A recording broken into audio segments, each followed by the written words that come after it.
जय श्री कृष्णा दोस्तों, आप सभी का हमारे चैनल में स्वागत है। दोस्तों, आज की वीडियो में हम कार्तिक स्नान बुढ़िया माई की कहानी आपको बताने जा रहे हैं। एक बुढ़िया माई थी जो चतुर्मास में पुष्कर स्नान किया करती थी। उसके एक बेटा और बहू थे।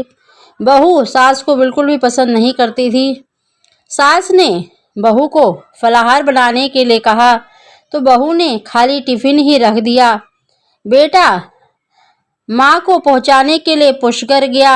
रास्ते में माँ से बोला, माँ फलाहार कर लो। जहाँ पानी मिला वहीं फलाहार करने बैठ गए तो भगवान की कृपा से खाली टिफिन फलों से भर गया। माँ ने फलाहार कर लिया। पुष्कर माँ के रहने के लिए झोपड़ी बनाकर बेटा वापस घर आ गया। रात्रि में श्रावण मास आया और बोला, बुढ़िया माई दरवाज़ा खोल। तब बुढ़िया माई ने पूछा, आप कौन हैं? मैं श्रावण मास हूँ। बुढ़िया ने तुरंत दरवाज़ा खोल दिया। बुढ़िया माई ने शिव पार्वती की पूजा अर्चना की, बेलपत्र से अभिषेक किया। जाते समय श्रावण मास ने बुढ़िया माई को आशीर्वाद दिया और झोपड़ी की एक दीवार सोने की हो गई।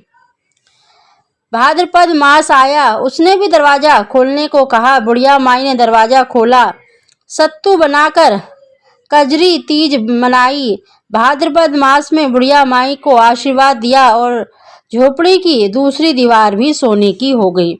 फिर आश्विन मास आया और उसने भी दरवाज़ा खोलने को कहा। बुढ़िया माई ने दरवाज़ा खोला। पितरों का तर्पण कर ब्राह्मण भोज कराकर श्राद्ध किया।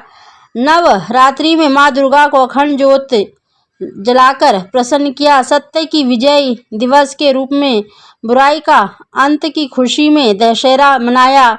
आश्विन मास ने जाते समय प्रसन्न होकर तीसरी दीवार भी बहुमूल्य रत्नों से जड़ित कर दी और बुढ़िया माई को सदैव प्रसन्न रहने का आशीर्वाद दिया। इन सब के बाद कार्तिक मास आया, उसने भी दरवाज़ा खोलने को कहा। बुढ़िया माई ने दरवाज़ा खोला। अति प्रसन्न मन से कार्तिक स्नान किया। दीपदान कर दिवाली, गोवर्धन पूजा, भाई दूज, गोपाष्टमी, आंवला नवमी मनाई। कार्तिक मास ने जाते समय आशीर्वाद दिया और झोपड़ी के स्थान पर महल बन गया। बुढ़िया माई गरीबों की सेवा कर भजन कीर्तन में अपना समय व्यतीत करने लगी। बेटा अपनी माँ को लेने आया तो माँ और झोपड़ी को पहचान न सका तो पड़ोसियों से पूछा। उन्होंने बताया तो बेटा माँ के चरणों में गिरकर बोला, माँ घर चलो। सारे सामान के साथ घर ले आया। सासू माँ के ठाठ देखकर बहू के मन में लालच आ गया और उसने अपनी माँ को भी पुष्कर छोड़कर आने को कहा तो उसका पति अपनी सास को भी पुष्कर छोड़ आया। परंतु बहू की माँ कि धर्म कर्म में बिल्कुल रुचि नहीं थी। वह 4 समय भोजन करती और दिन भर सोती। 4 मास आए और चले गए। जाते समय झोपड़ी गिर गई और बहू की माँ गधी की योनि में चली गई, क्योंकि औरत लक्ष्मी का रूप है और लक्ष्मी की तरह चंचल होना चाहिए। भगवान की पूजा, अतिथि का सम्मान और दान पुण्य करना चाहिए। बहू ने कहा, अब माँ को ले आओ। जब जवाई सास को लेने गया तो कहीं ना मिली। लोगों से पूछने पर लोगों ने बताया कि तेरी सास धर्म कर्म कुछ नहीं करती थी, खाती थी और सोती थी, जिससे वह गधी योनि में चली गई।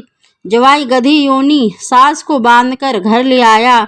उसकी पत्नी ने पूछा, मेरी माँ कहाँ है? तब पति ने कहा, तेरे लालच की वजह से तेरी माँ गधी योनि में आ गई। बड़े बड़े विद्वान ब्राह्मण ऋषि मुनियों से पूछने पर उन्होंने बताया कि तेरी सास के स्नान किए पानी से स्नान करने पर उसे मनुष्य योनि मिलेगी। तब बहू ने ऐसा ही किया और उसकी माँ पुनः मनुष्य योनि में आ गई।